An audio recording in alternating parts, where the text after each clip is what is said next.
안녕하세요. 세금폭탄 처리반입니다. 세무사님, 네. 오늘 제가 뉴스를 보다가 좀 흥미로운 주제를 하나 봤거든요. 뭔데요? 그 내용은 뭐냐면 어떤 남자랑 내연녀가 있었는데 그 남자가 그 내연녀한테 10억 정도 현금이라는 부동산을 준 거예요. 증여를 했단 말씀이시죠? 법적으로는 증여가 맞죠. 그리고 나서 이 남자가 그 이후에 뭐 배우자랑 다툼 있고 뭐 하다가 결국에는 이제 생을 마감을 했거든요. 아, 사망을 하셨다는. 네, 아, 네. 네. 아이고. 기사 내용에서는 내연녀랑 배우자랑 법적인 문제 뭐 이런 걸 다룬 내용이었는데 아무래도 저는 세무사다 보니까 그 내용보다는 세법적으로 증여나 상속세가 걸리잖아요. 그래서 이 부분이 어떤 영향이 있을까 그런 생각을 하면서 아 요거를 재밌게 풀어보면 영상 봐주시는 분들께서 증여세나 상속세 이해하는데 좀 도움이 되겠다라는 생각이 들어가지고 영상을 찍어보면 좋겠다라는 생각이 들었어요. 재밌게 말씀해보세요. 네.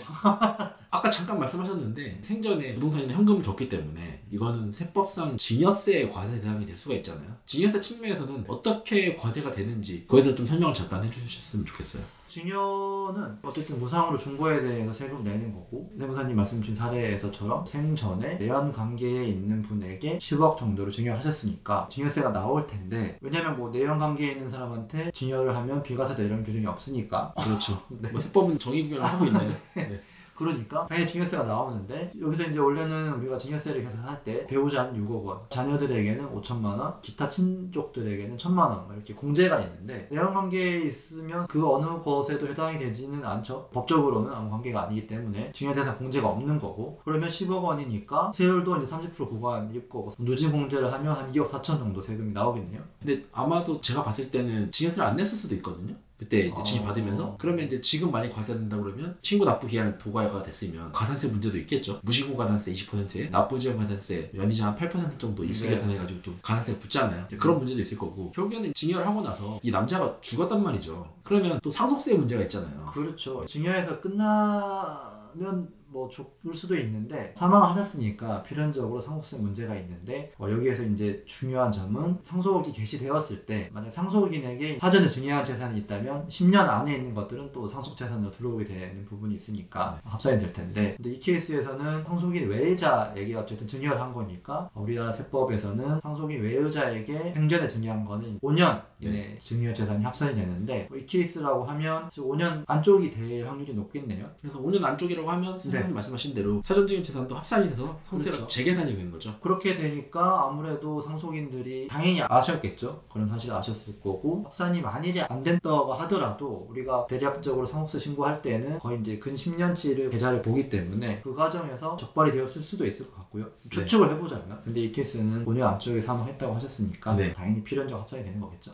합산이 되면 어떤 효과가 있는 거죠? 합산이 되면 뭐 다들 잘 아시겠지만 사전에 증여한 게 10억이다. 그런데 남아있는 재산이 예를 들어서 20억이다 라고 한다면 총 상속 신고할 때 상속 재산은 두 개를 합친, 그러니까 10억, 20억 합친 30억 원이 상속 재산가액이 되는 거고, 거기에 대해서 이런저런 공제를 계산하고 세율도 적용을 하겠죠. 그런데 거기에 나온 산출세액에서 기존에 증여세 냈었으면 그거는 공제를 해주게 되는 거죠. 그래서 최종적으로 이렇게 납부세 부담하게 되는 그런 구조가 되는 거죠. 여기서 중요한 거는 이 세율 구간이라는 게 그렇죠. 10에서 50%잖아요. 그래서 구간별로 세율이 적용이 달라지는데 이 사전 증여 재산 때문에 과세 표준이 올라가면 원래 적용돼야 될 세율보다 더 높은 세율을 적용받을 수 있다는 거잖아요. 그렇죠. 이게 사전 증여 재산이 발각되었을 때 나쁜 점은 어쨌든 합산되면서 세율 구간이 높아지는 게 이제 제일 안 좋은 부분이죠. 그러니까 결국에는 이 상속인들은 본인들이 받지도 못한 재산 때문에 상속세 부담이 올라가는 효과가 있는 거죠. 그렇죠. 뭐 예를 들어서 내연 관계에 있는 분한테 40억 원어치를 증여를 했어요. 몰래.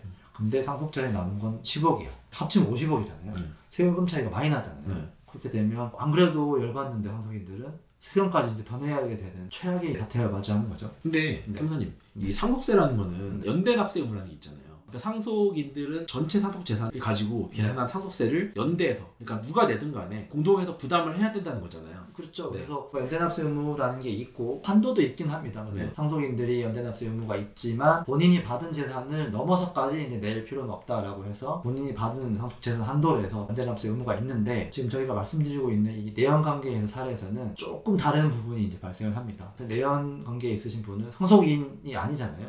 그렇기 때문에 연대납세 의무가 없어요. 맞아요. 그 얘기는 이 내연녀는 상속세 부담을 안 하더라도 어떻게 세무서에서 세금을 더 내라 얘기할 수 없다는 거죠. 그렇죠. 그렇게 되면 안 그래도 세금이 더 나오게 생긴 이 상속인들은 연대납세 의무까지도 기존 내연 관계에 있으신 분 빼고 본인들 상속인들끼리 이제 부담해야 되는 부분이 있으니까 최악의 최악인 결과가 나올 수 있죠. 그러니까 정리를 해보면 사전에 징여한 것 때문에 일단 거기서 열이 받는 거고 1차로 이제 열받죠. 그리고 나서 상속재산이 합산이 되면서 세율 구간이 올라가는 것 때문에 또 열이 받고 이제 2차로 가는 거고 네 그리고 세금 낼 때 보니까 세금을 내야 되는데 이 여자는 세금 부담이 없을 수 있다는 거잖아요. 그렇죠. 네. 그렇게 되면 또 3차로 열받게 되고 가정이 쉽지 않겠죠. 결론적으로는 바람 피지 말고 가정을 잘 유지를 해라. 그럼요. 네. 어쩌다 보니까 이렇게 말씀을 드렸는데 세금적으로 보면은 특히 남은 가족분들에게는 정말 좋지 않은 결과가 발생할 수 있다. 이렇게 좀 이해를 하시면 될 것 같습니다. 그러니까 이거는 이제 저희가 사례를 가지고 말씀드렸으니까 내연녀 얘기를 했는데 뭐 내연녀 말고라도 예를 들어서 뭐 회사한테 징연했다든지 이런 과정에 있어서도 사전징여 때문에 문제가 좀 발생하는 경우가 있잖아요. 맞습니다. 다수의 사례가 있죠. 세금이라는 거는 이렇게 뭐 케이스마다 또 적용하는 게 다를 수 있기 때문에 꼭 전문가한테 상담을 받으시고 의사결정 하셨으면 좋겠어요.